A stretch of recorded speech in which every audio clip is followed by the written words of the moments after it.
Shalom kakak, om, tante, opa, oma. Dalam program live ini, kita akan belajar Alkitab lebih dalam lagi dengan menggunakan bahasa yang lebih santai.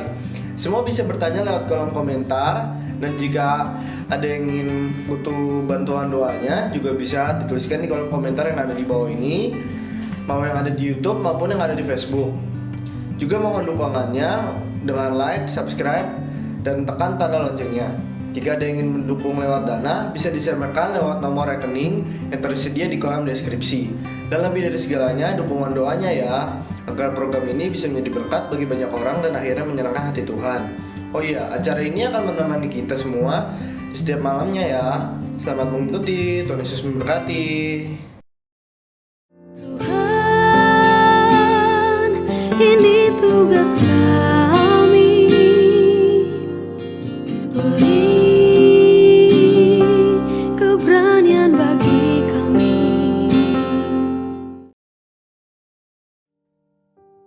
Ya, shalom semuanya, senang kembali bersama dengan saudara dalam program Deep Talk with Pastor pada malam hari ini. Dan sebelum kita mulai acara tadarusan Alkitab kita, tepatnya malam hari ini kita sedang membahas atau mau membahas surat pertama Paulus surat pertama Paulus kepada Timotius, atau bahasa lainnya itu biasanya sering 1 Timotius gitu ya. Dan kita hari ini masuk pasal yang ketiga ya. Kita sudah pasal 1-nya sudah kita bahas, pasal 2-nya sudah kita bahas di beberapa malam sebelum malam ini.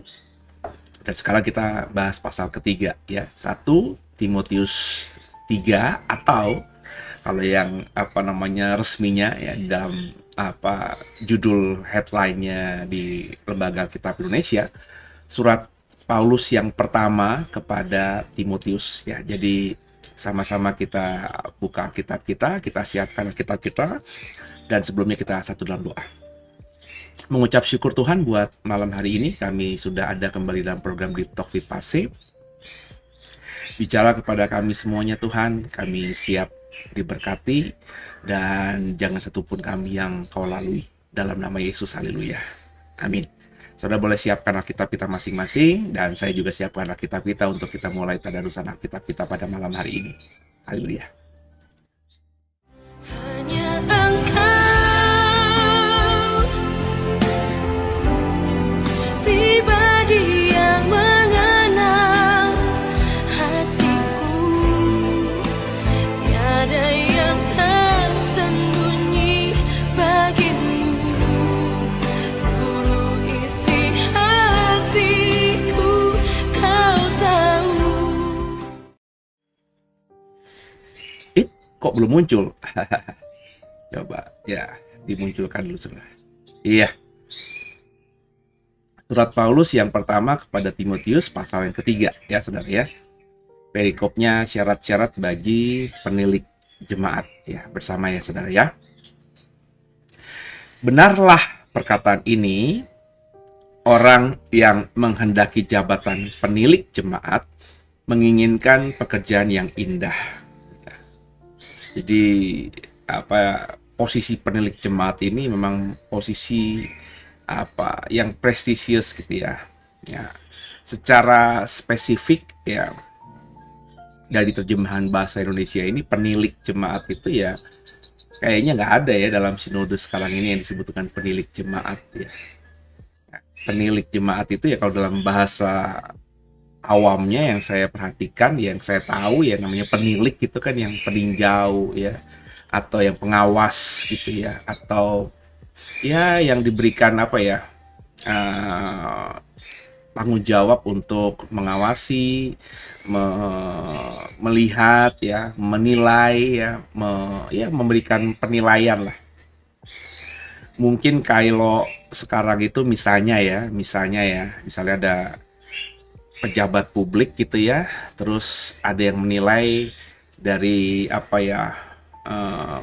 sudut administrasi keuangannya itu misalnya BPK ya, Badan Pemeriksa Keuangan gitu, yang meneliti, yang menilai apakah departemen ini, apakah pemerintah daerah provinsi ini, pemerintah daerah kota madya ini, kabupaten ini itu sudah melakukan administrasi keuangan atau menjalankan roda pemerintah dalam konteks keuangan dengan baik gitu ya.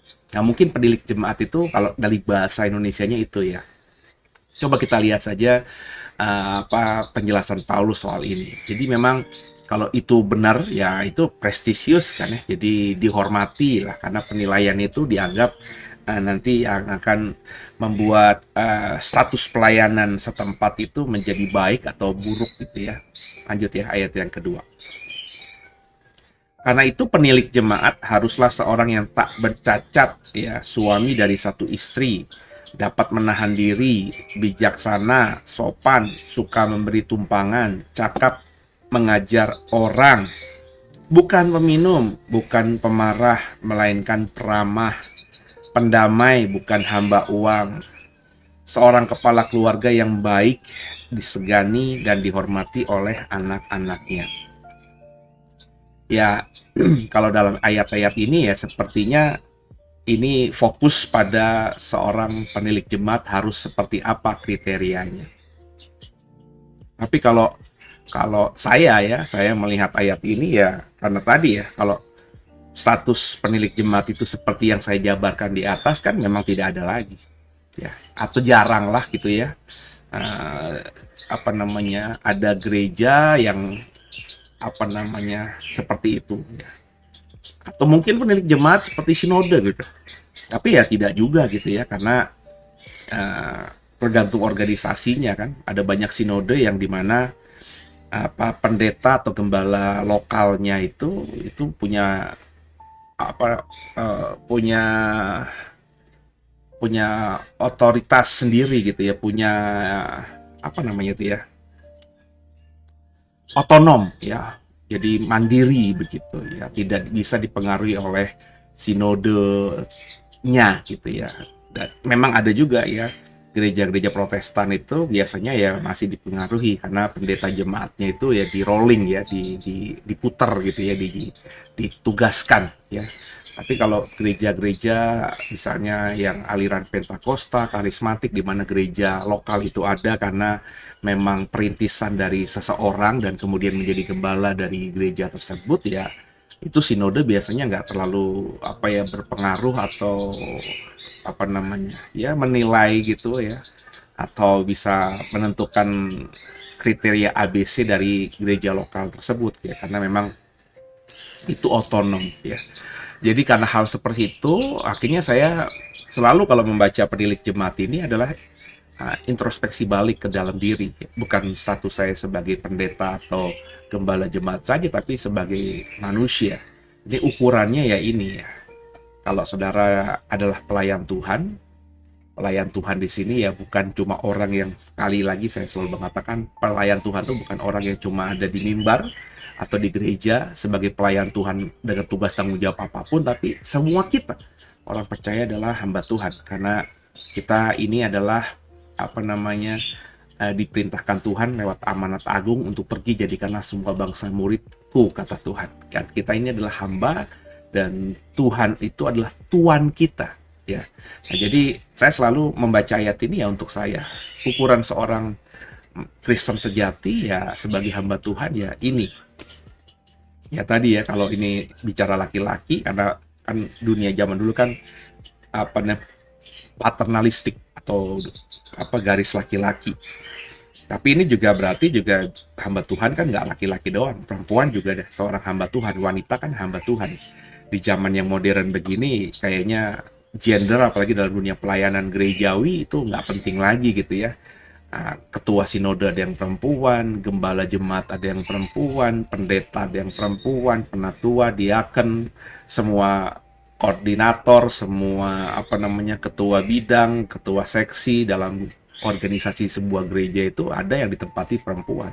Ya kalau kapasitas dan kapabilitasnya ada, kenapa tidak gitu kan? Kita kayaknya nggak membedakan lagi tuh ya laki-laki perempuan.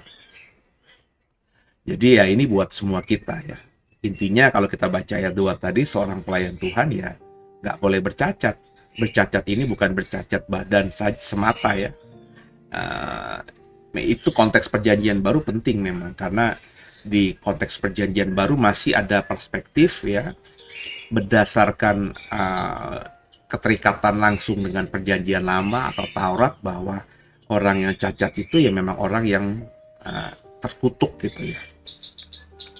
Adalah ya dalam budaya saat itu tuh orang cacat itu ya seperti itu ya. Ya kalau sekarang mungkin dengan pemikiran yang lebih liberal, pemikiran yang lebih maju, logika yang lebih bermain, kita melihat saudara, rekan, sesama manusia yang ada cacat fisiknya itu ya tidak langsung menghakimi orang ini kena kutuk gitu ya. Kita bisa melihat, apalagi kalau sekarang dalam dunia sosial media, orang ini cacat karena apa kita sudah bisa ketahui ya, dan nggak bisa kita jahat, kita nggak berhikmat, kita nggak bijaksana kita kalau langsung menganggap bahwa semua yang terjadi atas diri seseorang sehingga dia cacat itu adalah karena kutuk gitu ya. Meskipun saya harus akui ada saja mungkin 1-2 yang mengalami cacat ya karena kutuk, karena salahnya dia sendiri. Nyetir mobil sambil mabok, maboknya bukan karena ada masalah, ya mabok aja gitu, emang gaya hidupnya nggak bagus, ketabrak, ya cacat, ya itu ya karena kesalahan dia sendiri ya. Tapi kan ada juga orang yang naik mobil sehat, sempurna, fokus, nyupirnya juga nggak ugal-ugalan, terus tiba-tiba ada apa namanya pihak luar yang tiba-tiba jalannya nggak bener, ada bis, supir bis, ada apalah yang tiba-tiba nabrak sehingga si sopir yang benar ini ya akhirnya cedera dan cacat. Jadi kita zaman ini kayaknya nggak bisa langsung menghakimi, dan kayaknya orang-orang sekarang ya mestinya logikanya lebih bermain ya. Tapi zaman dulu iya ya, makanya nggak ada yang cacat gitu ya seorang pelayan Tuhan itu ya.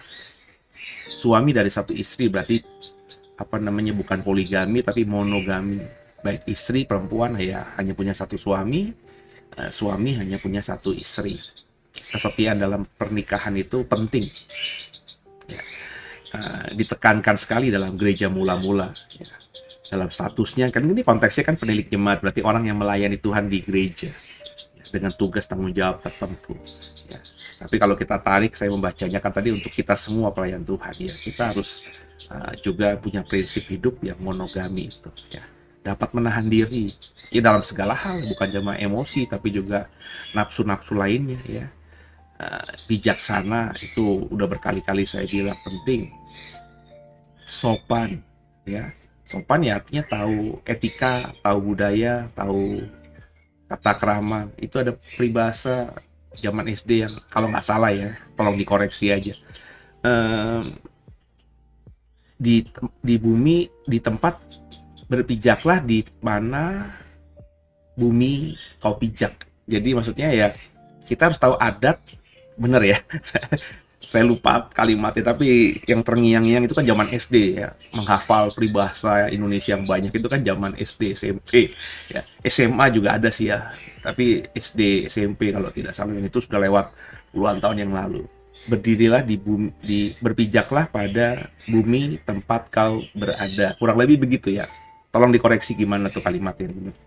Intinya ya kita harus tahu, saya orang Jawa misalnya, kalau saya Tuhan izinkan hidup dan tinggal dan menetap dan mati misalnya di Kalimantan atau di Tanah Toraja, di Sulawesi, atau misalnya di Makassar ya, di Papua, di Asmat misalnya, di Sumatera, di Medan misalnya, atau di Padang gitu ya misalnya. Nah, saya harus tahu posisi saya, harus jadi orang sana atau paling tidak mempelajari budaya setempat sana supaya saya yang bukan orang asli ya bisa diterima dengan baik di sana. Itu sopan. Sopannya di situ. Kalau saya di Jawa misalnya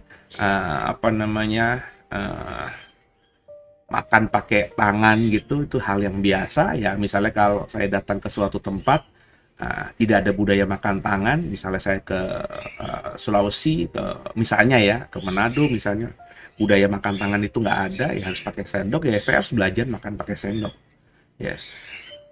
Jadi makan pakai tangan itu ya harus saya kurangi, paling tidak ketika saya berhadapan dengan orang luar. Tapi kalau di rumah saya sendiri nggak ada siapa-siapa ya makan dengan tangan ya bagi saya itu sopan karena ukurannya ukuran rumah. Tapi kalau keluar ya seperti itu. Ya. Jadi ada adab yang dijaga oleh setiap pribadi kita sesuai dengan adab dan adat yang berlaku di tempat Tuhan izinkan kita berada. Itu sopan. Ya, istilah sopan atau pengertian sopan menurut saya ya, semua kita punya pemahaman beda-beda tentunya. Suka memberi tumpangan ya, suka memberi tumpangan ini ya zaman dulu konteksnya ya rumah dibuka untuk siapa saja yang kemalaman, itu budaya Israel begitu. Tapi kalau diterapkan di sekarang ini ya mestinya kita nggak begitu juga ya. Apalagi kita nggak kenal orang itu, ya udah nginep rumah gua aja, terus ada orang jalan lagi bingung-bingung, sini sih tinggal di rumah gua aja ya. Mungkin dalam konteks kekinian itu kurang tepat ya, tapi memberi tumpangan ya intinya bisa kita dapatkan pemahaman ya, suka menolong.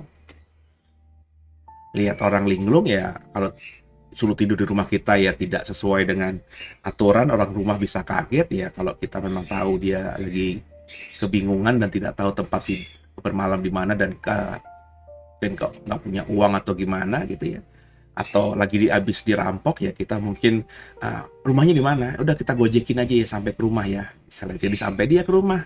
Atau kalau itu orang dari luar kota ya ini malam hari ini nih ada berkat nih, tuh ada di situ ada losmen, ada tempat penginapan, kayaknya bisa deh ya tidur di situ dulu, istirahat dulu, besok kita pikirin gimana ya hari ini, kesusahan hari ini untuk hari ini, esok punya kesusahan sendiri, kurang lebih begitu. Jadi suka menolong, cakap mengajar ya. Ini yang harus dipahami oleh semua orang Kristen. Kita itu diminta Tuhan jadi penginjil, jadinya maksudnya ya setiap kita ya harus bisa ngajar ya, harus bisa mengajarkan kebenaran gitu ya. Jadi harus bisa mengajar. Nah, untuk bisa jadi pengajar itu ya berarti kan Bapak Ibu harus belajar banyak. Itu kenapa saya selalu bawel sekali. Saudara tuh harus ikut baca Alkitab, membaca Alkitab setiap hari. Sehingga kalau membaca ya paling nggak jadi tahu, semakin kenal ya. semakin paham. Itu pastilah, itu hukumnya begitu. Ya, jadi ketika nanti kita ketemu sama orang yang entah dalam situasi apa, bertanya langsung tidak langsung, ya kita bisa menjawabnya gitu ya. Bukan peminum, artinya tidak terikat dengan apa ya, kehidupan yang apa sangat merusak badan gitu ya, merusak atau mengganggu orang. Mungkin juga bukan peminum aja, tapi kayak orang yang kadang-kadang juga rumah-rumah di zaman sekarang kan ya tipis-tipis temboknya ya, tapi orang ini misalnya eh, sering mengganggu sekitarnya. Orang peminum itu kan akan mengganggu, dengan mabuk dia akan mengganggu orang di kiri kanannya. Ya mungkin sudah nggak mabuk, tapi kalau dengerin radio, dengerin lagu, itu volumenya kenceng banget sampai tetangga juga nggak bisa tidur misalnya. Bukan pemarah, melainkan peramah ya. Marah itu bukannya dosa, tapi bukan pemarah ya. Jadi nggak dikit-dikit marah, dikit-dikit marah, marah-marah dikit. Pokoknya ya ramah lah itu. Jadi ya ekspresinya ya apa, ramah kepada orang. Ini gestur atau karakter yang kalau menurut saya bukannya blessing, bukannya ada orang yang diberikan memang lahir dengan senyum gitu ya, dengan ramah. Tapi bagi saya ya, dalam kehidupan saya sampai seusia sekarang ini, ramah itu ya dikondisikan, ramah itu diusahakan. Saya termasuk orang yang aslinya sebenarnya susah, agak introvert itu, susah untuk bergaul gitu ya. Saya seingat saya kalau di SD dulu ya, SD, SMP, SMA, bahkan ya teman-teman saya ya segitu-gitu aja. Hanya yang saya anggap teman ya yang dekat dengan saya aja. Bukan saya tidak kenal mereka. Teman satu kelas itu kenal semuanya, tapi saya main, saya ngobrol, saya main basket dulu, saya main volley dulu, saya main bola dulu, ya saya hangout gitu ya, nonton bareng gitu ya. Ya sama temen yang itu aja gitu. Ya. Jadi apa namanya, kurang bisa ramah lah, kurang bisa ngeblend lah dengan orang baru. Tapi ya ketika saya menyadari saya harus ramah ya, makanya saya belajar itu. Saya belajar apa namanya, menerima ya, belajar juga melewati hari-hari dengan melepaskan ego. Kayak dulu ingat saya masih pertama kali bertobat ya, terus langsung sekolah tinggi teologi ya, karena masuk STT di usia 27 tahun. Ya meskipun saya nggak banyak uang, tapi adalah uang gitu ya. Misalnya kalau saya mission trip gitu ya, itu mestinya ya, kalau saya inget-inget itu, kalau saya mission trip itu saya pasti bawa uang. Saya nggak pernah mission trip itu tanpa uang, artinya udah nanti pelayanan aja, nanti pulang juga dibekalin sama uang kok, sama gereja tempat kita melayani dapat persembahan gitu. Saya nggak mikir begitu. Saya kalau mau mission trip berarti saya paling tidak untuk diri saya punya ongkos untuk ke sana, terus ongkos untuk hidup sehari-hari di sana, makan minum, tempat tinggal, dan pulang juga pasti udah dipikirin tuh ada ongkosnya. Itu kalau saya sendiri. Kalau pas saya jadi ketua timnya atau ya ketua tim ministry grup itu ya, maka saya bertanggung jawab juga. Kalau saya bawa tim saya pergi ya, tim saya itu paling nggak ongkos ke sana, ongkos pulang, ongkos selama makan minum, selama tinggal di sana atau melayani di sana ya harus kita siapin gitu ya. Itu kalau saya. Jadi ketika saya mission trip ke ke daerah-daerah itu ya, saya sudah dalam pemikiran ya udah nanti kita cari tempat tinggal, losmen lah. Sejelek-jeleknya losmen paling tidak ya tidur sendiri gitu ya. Kamar mandinya sejelek-jeleknya ya kamar mandi yang dipakai sendiri gitu ya kan.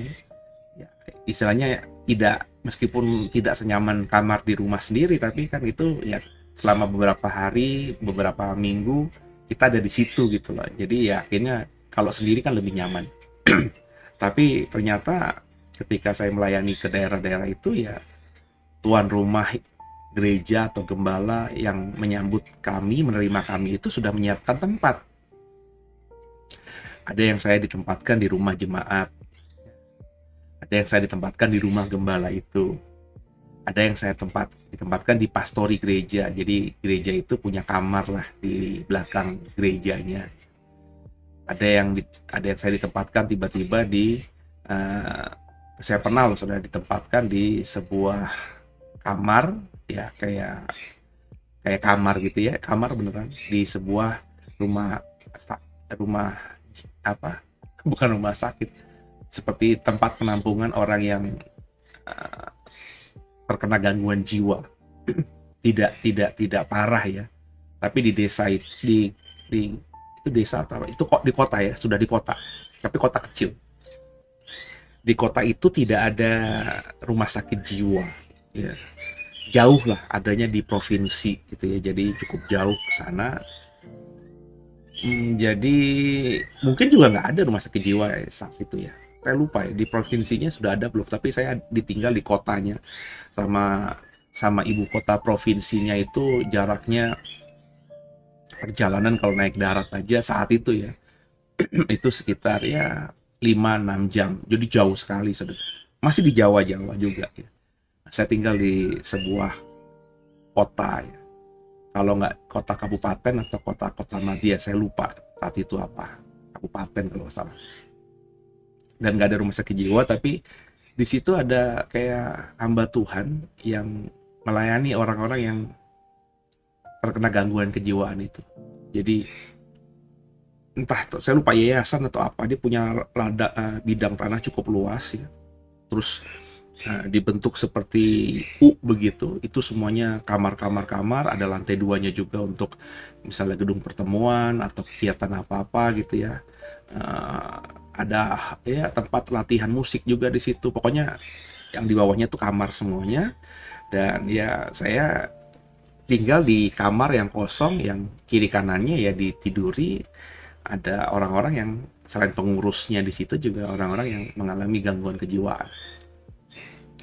Nah, kalau mikir-mikir kan dengan kondisi yang seperti tadi kan, saya udah siapin uang kok. Losmen pasti ada yang saya bisa tiduri. Kalau saya pelayanan misi di sana seminggu 2 minggu ya, saya berarti udah siap dong ya. Kalau losmennya harganya misalnya 100.000 ya 2 minggu, berarti sejumlah 1.400.000 untuk sewa kamar itu ya saya sudah siapkan gitu ya, kurang lebih begitulah ya. Jadi tapi tiba-tiba ditempatkan oleh gembalanya, nanti tidur di sini ya, nanti diantar tiba-tiba ke rumah jemaat ternyata ya tidak, ya namanya di desa ya tidak, bukan rumah yang seperti di kota gitu ya. Karena saya tinggal di pastori gereja itu karena ditempati sama yang jaga gereja juga gitu ya. Jadi ada bunk bed, ada satu kamar cukup besar, ada 2/3 bunk bed ya.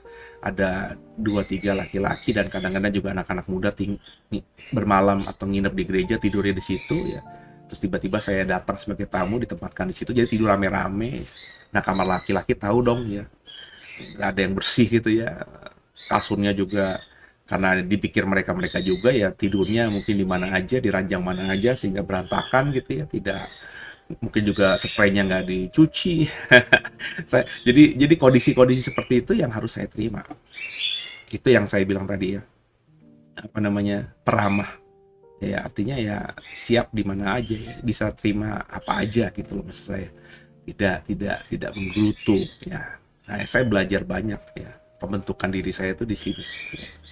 Jadi akhirnya saya introvert tadi, ya mau nggak mau ya senyum ya, dikasih tempat yang tidak seperti ekspektasi saya, senyum, berusaha menikmati ya.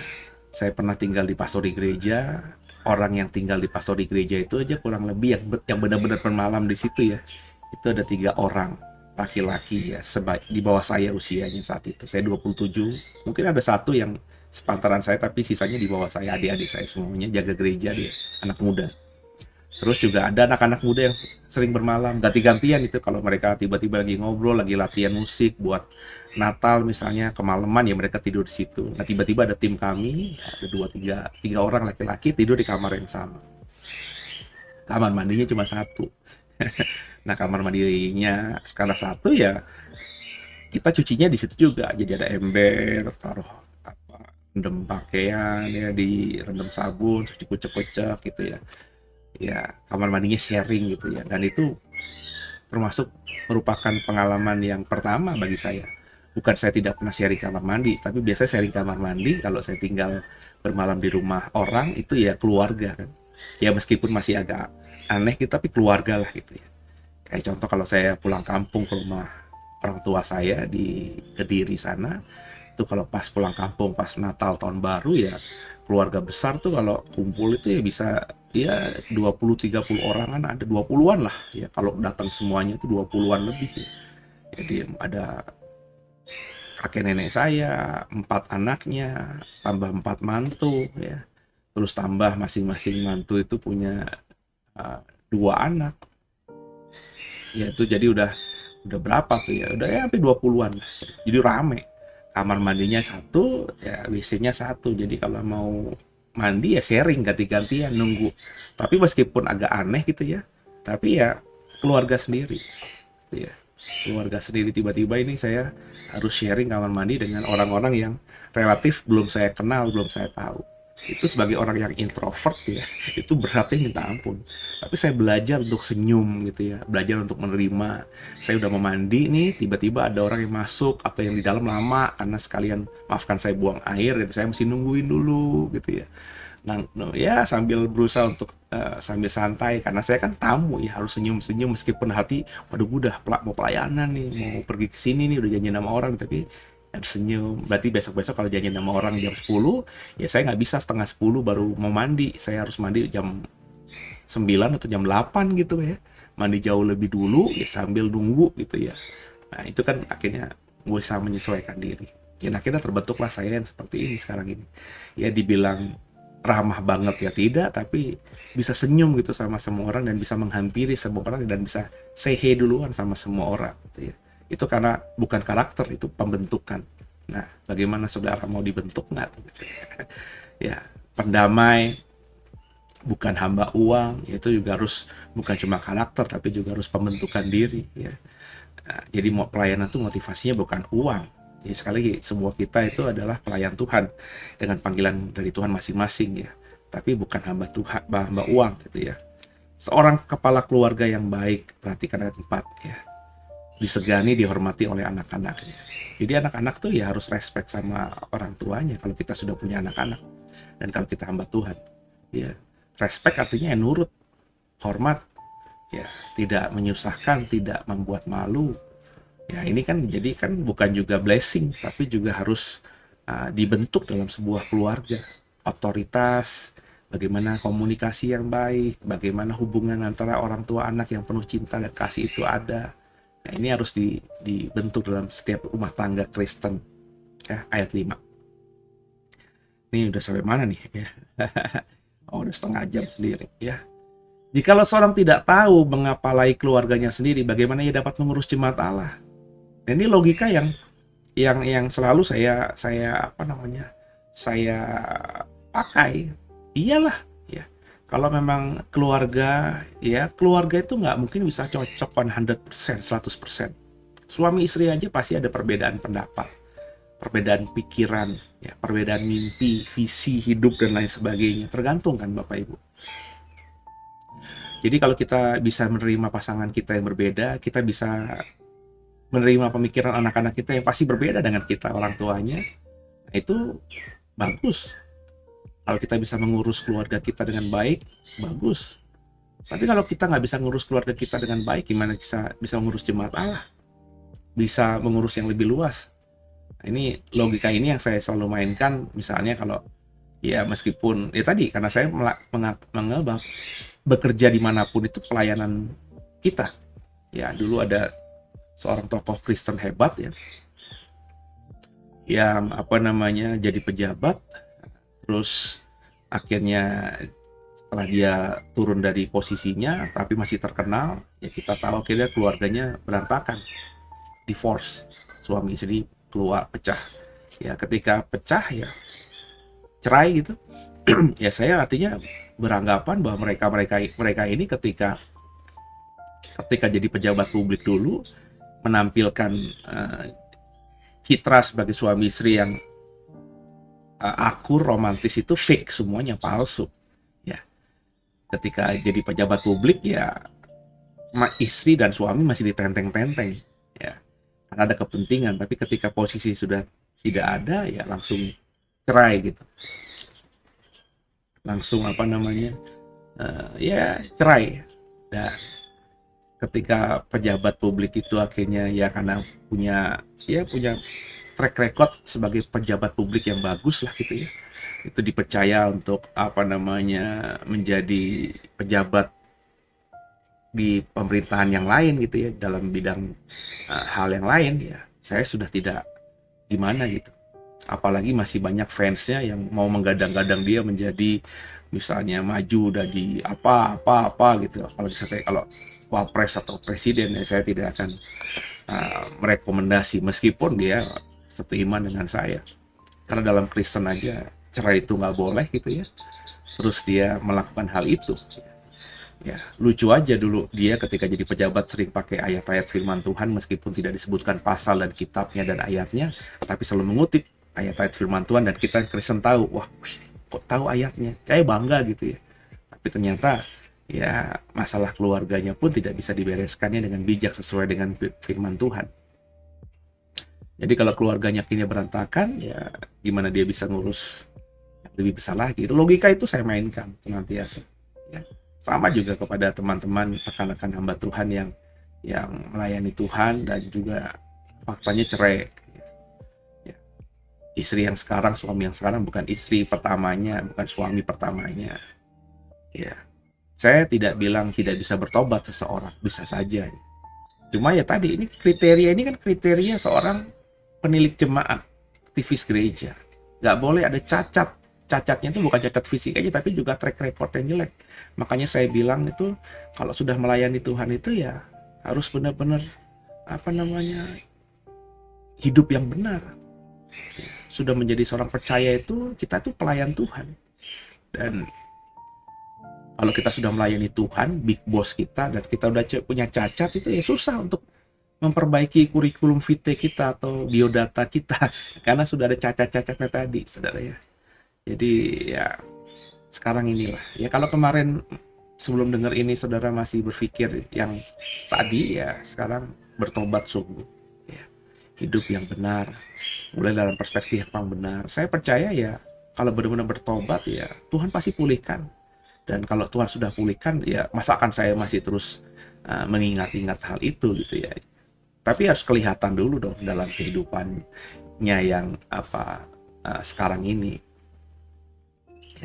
Jadi harus saya lihat dengan mata kepala saya sendiri gitu ya, bukan dari citra-citra. Makanya Bapak Ibu nggak usah lah kalau orang di TV disorot sama kamera ya, disorot sama media, suami istri dan pegangan tangan, ada yang kayaknya saling lempar-lemparan pujian kalau diwawancara gitu. Itu ya bisa saja tulus tapi bisa juga fake atau palsu ya. Namanya juga ada kamera. Kalau nggak ada kamera gimana gitu ya. Lanjut saudara ya, ayat yang ke-6. Janganlah ia seorang yang baru bertobat, agar jangan ia menjadi sombong dan kena hukuman iblis. Janganlah seorang yang baru bertobat. Nah ini kalau diterapkan sebagai pelayan Tuhan juga, maka jangan terima orang yang baru bertobat ya.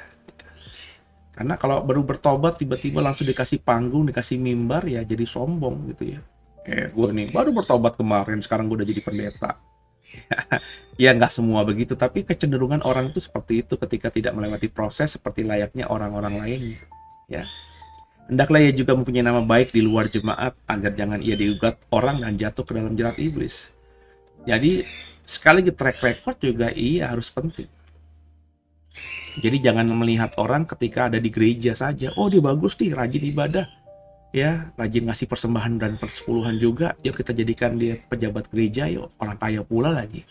Padahal di luar kita tidak tahu atau tidak mau tahu orang ini ya hidupnya nggak benar gitu ya, punya bisnis yang nggak benar. Nah dia money laundry, dapat usaha yang nggak benar, punya usaha yang nggak benar, dapat uang dari hal yang nggak benar, dan dia cuci uangnya supaya jadi halal gitu ya di gereja dengan nabur persembahan di gereja, persepuluhan di gereja, ikut bantu gereja ketika renovasi dan lain sebagainya. Padahal di luar dia jadi pebisnis yang jahat, sering melukai banyak orang, bisnisnya nipu-nipu. Nah ini juga harus kita perhatikan dengan sungguh. Sebab kalau ada orang seperti ini, ya akhirnya kan, pelayanan di gereja kita juga akhirnya bermasalah ya.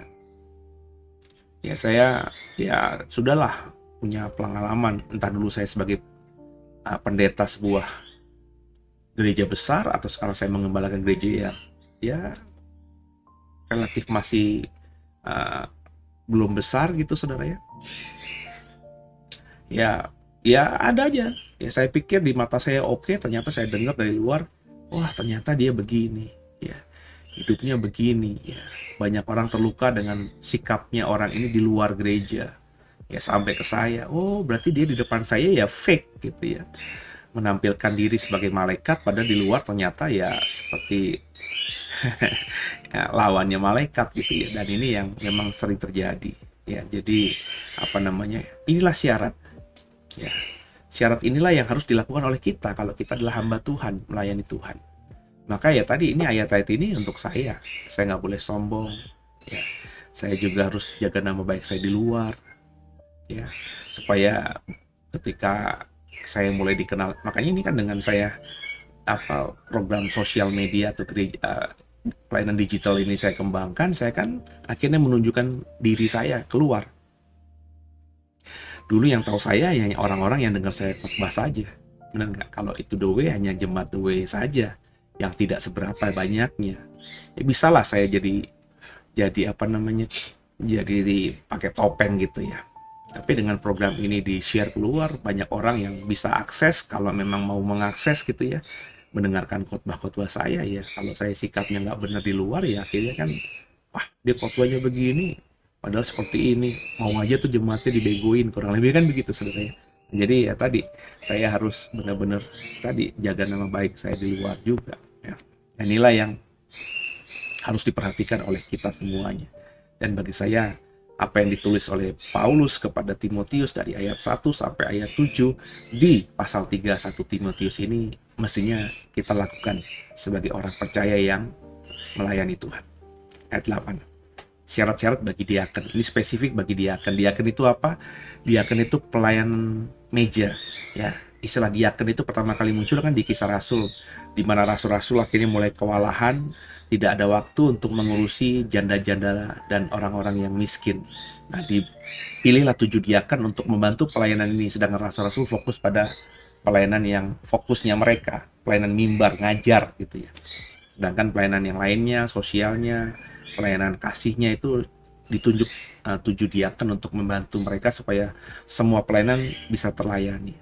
Ya, lanjut ya ayat 8. Demikian juga diaken-diaken haruslah orang terhormat, jangan bercabang lidah, ya. Jangan penggemar anggur, jangan serakah, melainkan orang yang memelihara rahasia iman dalam hati nurani yang suci. Nggak boleh mulutnya bercabang, ya, tidak, ya. Nggak boleh juga pemabok, jangan penggemar anggur, maksudnya itu. Ya. Orang yang bisa menguasai diri, jangan rakus, ya. Lanjut ayat 10. Mereka juga harus diuji dahulu baru ditetapkan dalam pelayanan itu. Setelah ternyata mereka tak bercacat, jadi diuji dulu. Nggak bisa langsung cap cip cup kembang kucup ya kamu jadi diaken, ya harus diuji dulu. Beberapa waktu dalam komunitas pelayanan itu ya, ketika ditemui tidak ada cacat ya baru boleh diajukan.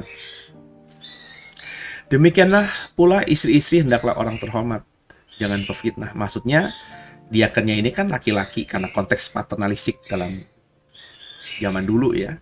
Jadi diakennya laki-laki, nah istri mereka hendaklah perempuan yang terhormat. Maksudnya jangan pefitnah, jangan suka gosip, ya.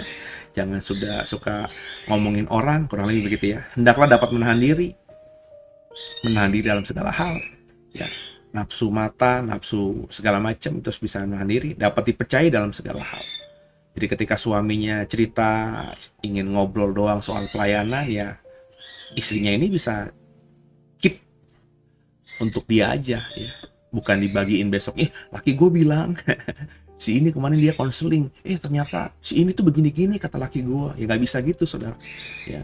Konseling itu ya lakinya juga berarti nggak bener jadi diaken gitu ya. Kalau konseling orang ya hanya buat dirinya aja, karena dia adalah hamba Tuhan. Orang itu ceritakan kepada Tuhan lewat kita, jadi ceritanya hanya untuk kita doang gitu. Dibagiin kepada istri ya mestinya nggak boleh. Andai kata pun ada yang akhirnya beberapa diceritakan karena ini mungkin si diakennya ini agak berat gitu ya, supaya agak lega ya cerita kepada istrinya dong, belahan hidupnya dong. Nah si istri ini harus skip untuk dirinya aja. Jangan besok sambil beli sayur di tukang sayur ngobrolin, iya ternyata itu si itu begini tuh, dia kemarin konseling sama laki gua, ternyata brengsek tuh. Ya nggak boleh gitu saudara ya, harus dapat dipercaya dalam segala hal. Diaken haruslah suami dari satu istri. Nah, tuh perhatikan, kembali monogami ditekankan, ya. Dan mengurus anak-anaknya dan keluarganya dengan baik. Jadi memang dalam kehidupan Kristen gereja mula-mula, pemimpin-pemimpin gereja itu ya monogami. Ditekankan hal itu. Diharapkan jemaat juga mengikutinya, terutama orang-orang Kristen baru yang berasal dari agama atau kepercayaan lain.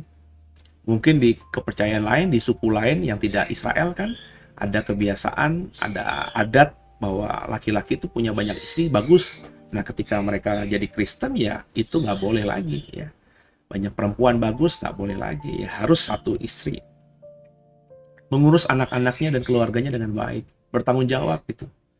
Jadi kalau ada orang yang kerjanya istrinya doang gitu ya, ya kalau kesepakatan keluarga nggak apa-apa, tapi maksudnya kerjanya istrinya aja yang banting tulang, ngurus anak juga istri, sedangkan suami hanya tidur-tiduran, mabuk-mabukan, main kartu, main judi di luar sana, main perempuan. Nah ini ya nggak pantas lah jadi pelayan Tuhan gitu ya. Tapi kalau misalnya ya istrinya yang kerja, terus suaminya yang menjaga rumah, ya menjaga anak-anak, dan semuanya bisa terorganisasi dengan baik, ya itu kalau kesepakatan bersama ya silakan aja gitu. Lanjut ya. Karena mereka yang melayani dengan baik beroleh kedudukan yang baik, sehingga dalam iman kepada Yesus Kristus mereka dapat bersaksi dengan leluasa. Ya, jadi sebab kalau orang-orang yang jadi pelayan Tuhan ini melayani dengan baik, dengan tadi kriteria yang baik, memang attitude-nya baik ya, maka pelayanan mereka akan berdampak luar biasa, pasti itu. Perikop berikutnya ya. Jemaat Allah, dasar dan penopang kebenaran ayat 14. Semuanya itu kutulis kepadamu, walaupun kuharap segera dapat mengunjungi engkau, karena hubungan Bapa Anak rohani ini ya. Jadi jika aku terlambat, sudahlah engkau tahu bagaimana orang harus hidup sebagai keluarga Allah. Maka diceritakan oleh Paulus tadi, apa yang di atas tadi, yakni jemaat dari Allah yang hidup, tiang penopang dan dasar kebenaran. Dan sesungguhnya agunglah rahasia ibadah kita. Dia yang telah menyatakan dirinya dalam rupa manusia, dibenarkan dalam roh, yang menampakkan dirinya kepada malaikat-malaikat, diberitakan di antara bangsa-bangsa yang tidak mengenal Allah, yang dipercayai di dalam dunia, diangkat dalam kemuliaan. Ya, jadi itulah yang diharapkan Paulus kepada Timotius. Aku sebenarnya mau datang kepada kamu nih, tapi ya andai kata aku belum bisa datang sekarang, aku ceritain nih, harusnya begini. Penilik jemaat begini, diaken begini, ya. Pasangannya diaken harus seperti ini, ya. Ini aku ceritakan dulu. Jadi kamu nanti tahulah bagaimana harus memilih pemimpin dalam pelayanan. Ya. Dan Paulus sebagai bapa rohani memberikan semuanya yang dia tahu kepada anak rohaninya ini, supaya pelayanan anak rohaninya ini ya jadi berdampak luar biasa. Dan kalau saya membaca pasal 3 ini, seperti saya bilang, bukan semata status saya sebagai pendeta atau gembala jemaat, tapi status saya sebagai pribadi Kristen. Karena penilik jemaat tadi, diaken tadi, ya bagi saya itu ya bagian saya ya. Karena dalam iman Kristen sebenarnya kalau kita pahami akhirnya kebenaran Alkitab, terutama Perjanjian Baru, ya semua kita pelayan Tuhan ya. Nggak ada lagi dikotomi pelayan Tuhan itu hanya orang yang di gereja saja, karena semua kita adalah hambanya dan dia adalah tuannya. Perintah Tuhan jelas, pergi jadikanlah semua bangsa muridku. Jadi ya tadi, itu buat saya, itu ukurannya saya. Oh, nggak boleh punya istri 2, karena tadi hamba Tuhan. Oh, harus sabar. Oh, tadi hamba Tuhan. Oh, nggak boleh pendendam. Oh, tadi harus dilakukan begini. Oh, harus suka memberi tumpangan. Oh, penafsirannya seperti ini ya. Jadi itu yang coba saya pribadi berusaha mengusahakannya terus menerus ya. Saya berharap semua juga melakukannya dengan seperti itu ya. Surat Paulus yang pertama kepada Timotius pasal yang ketiga sudah kita selesaikan malam hari ini. Semoga jadi berkat buat semuanya. Banggaku punya Bapa sepertimu, yang tak pernah meninggalkanku. Ya, akhirnya selesai tadarusan malam hari ini. Dan ini mungkin sudah musim-musim libur juga ya. Saya kembali hanya mengingatkan saja saudara bahwa meskipun tidak jadi PPKM lagi, saudara ya. Artinya liburan Natal Bapak Ibu bisa jalankan ya. Saya berharap semua menjaga diri karena bahaya pandemi ini belum berakhir. Bukan berarti kita tidak percaya pertolongan Tuhan atau penjagaan Tuhan atas kita ketika kita berharap dalam doa kita kepada Tuhan, tapi ya jaga diri itu penting kan ya. Jadi tetap pakai masker kemana-mana, rajin cuci tangan ya. Kalau ketemu orang jangan ya terlalu seperti apa ya, karena kita harus juga menjaga. Siapa tahu kita memang saat berangkat negatif ya, tapi dalam perjalanannya kita ketemu orang yang secara nggak sadar di pesawat kah, di restoran kah, di tempat dimana kita kumpul gitu dengan orang banyak, ada orang yang sudah positif dan itu ada di tubuh kita ini, baju kita ada virus, kuman dan lain sebagainya. Mungkin kita kuat daya tubuhnya, daya tahannya saat itu, karena kita sadar mau liburan, makan, konsumsi segala macam.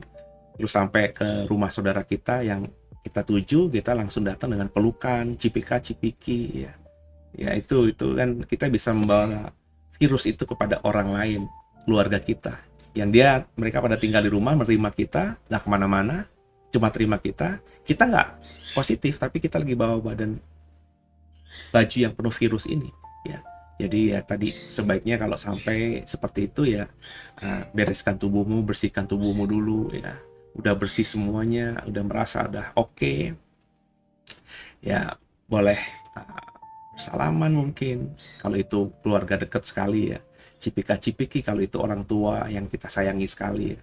Tapi kalau bukan ya udahlah, begini aja ya. Untuk hari-hari ini nggak usah lah terlalu lebay dalam mengekspresikan rasa hormat dan sayang kita kepada orang lain dan sesama gitu ya.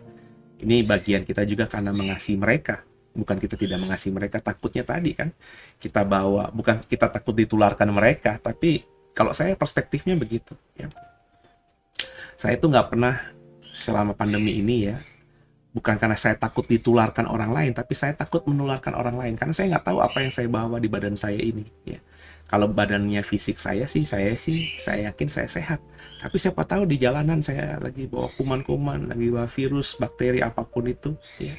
Sehingga kalau saya peluk orang itu atau sentuh orang itu, meskipun niatnya dengan kasih, akhirnya saya menularkan, saya menjadi pembawa virus itu ya pada orang itu, sehingga takut orang itu nanti tertular. Jadi ya saya menjaga dirinya karena saya mengasihi mereka dengan ya Tuhan berkati Bapak Ibu, Tuhan berkati Bapak Ibu, Tuhan berkati ya Bapak Ibu. Kadang-kadang saya ya tos begini aja ya, bukan begini ya, kalau begini kan kadang-kadang ke muka, kalau begini kan nggak mungkin saya ngelap mata saya begini gitu, jadi abis ya beginian sama orang ya baru cuci tangan gitu. Kalau begini atau begini kan kesentuh ya, tangan saya bisa cuci, lap mata nggak sengaja, lap rambut, lap mulut gitu ya, itu kan gestur yang natural aja ya. Tapi kalau begini kan hanya kena bahu atau punggung tangan gitu ya. Dan ini kan nggak pernah saya gemes banget sama pipi saya atau ngelap keringet begini, kan nggak mungkin gitu ya. Bisa kan ngelap keringetan begini gitu ya. Jadi ya tadilah saudara, pokoknya kita jaga diri kita ya. Kalau kita mengasihi orang lain ya, kalau liburan pun juga harus ya tadi ya, karena kita mengasihi mereka. Tetap pakai masker, hand sanitizer, tetap berjaga-jaga juga ya. Kalau ada kerumunan banyak orang di restoran itu kita kepengen banget tapi penuh banget ya, ngapain gitu ya. Ya cari pas waktunya lagi nggak penuh, misalnya penuhnya makan siang, ya udah datang aja. Bukanya jam berapa? Oh kita jam 10 udah buka ya, jam 10 lebih 5 udah di situ. Tapi tanggung Pak, itu udah sarapan Pak.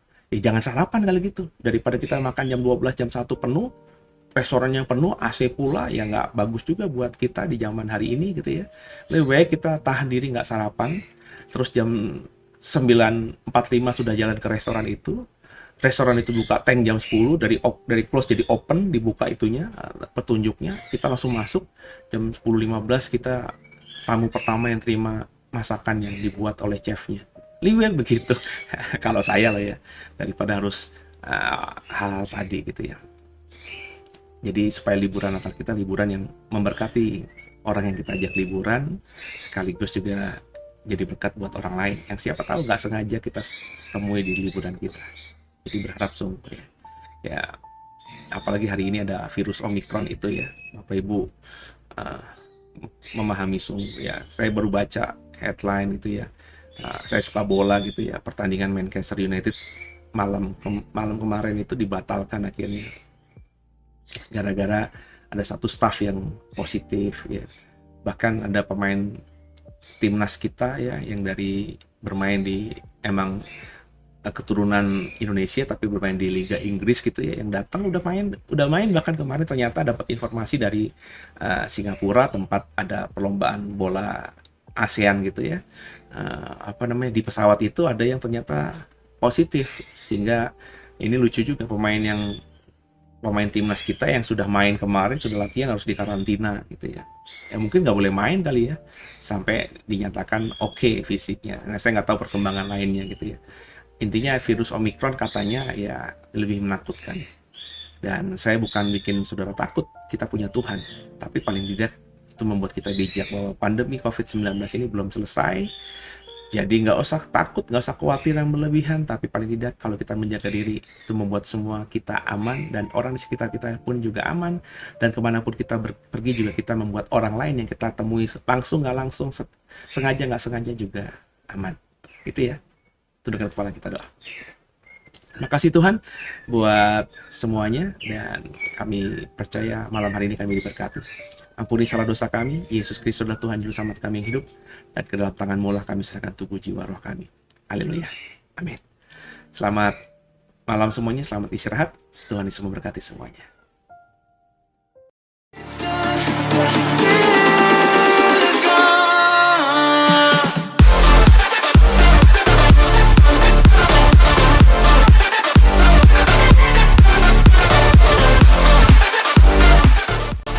Bapak Ibu yang merasa diberkati dan ingin memberkati kami lebih lewat dana, dapat disalurkan melalui scan barcode berikut ini atau ditransfer melalui rekening yang ada di layar Bapak Ibu Saudara.